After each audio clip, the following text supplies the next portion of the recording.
So hi.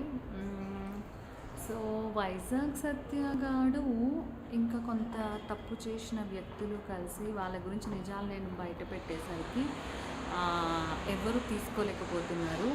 అంటే వాళ్ళు నన్ను తిట్టే వీడియోలు వాళ్ళు కొలాబరేట్ చేయొచ్చు, వాళ్ళోళ్ళందరూ చూడొచ్చు వాళ్ళ ఇన్స్టాగ్రామ్లో వాళ్ళు. కానీ వాళ్ళ నిజ స్వరూపాలు నేను బయట పెట్టేసరికి వాళ్ళు తట్టుకోలేకపోతున్నారు.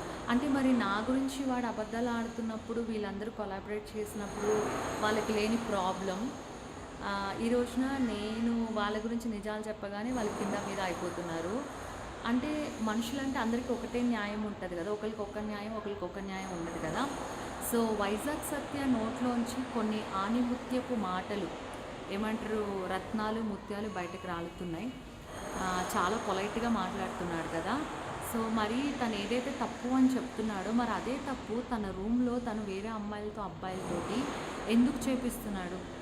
వేరే అమ్మాయిలతోటి అబ్బాయిలతోటి చేపిస్తూ డబ్బులు ఎందుకు సంపాదిస్తున్నాడు? తను ఏదైతే ఆణిముత్యపు మాటలు చెప్తున్నాడు కదా, ఆ మాటలు తప్పు అంటున్నాడు కదా, మరి అదే మాటలు తన రూమ్లో ఎందుకు అందరు అమ్మాయిల్ని అబ్బాయిల్ని తీసుకొచ్చి పండుకోపెట్టి వ్యాపారం చేయించి ఎందుకు ఇట్లా చేస్తున్నాడు? సో మరి అది తప్పు అంటున్నాడు కదా. అవును, తప్పు అన్నప్పుడు మరి తను ఎందుకు చేస్తున్నాడు? అన్యం పుణ్యం ఎరగని నా మీద ఫేక్ ఎలిగేషన్స్ చేస్తున్నారు అందరూ.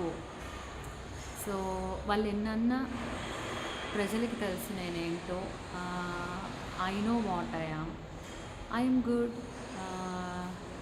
And thank you so much for all your support. And Vizag దయా, థ్యాంక్ యూ సో మచ్.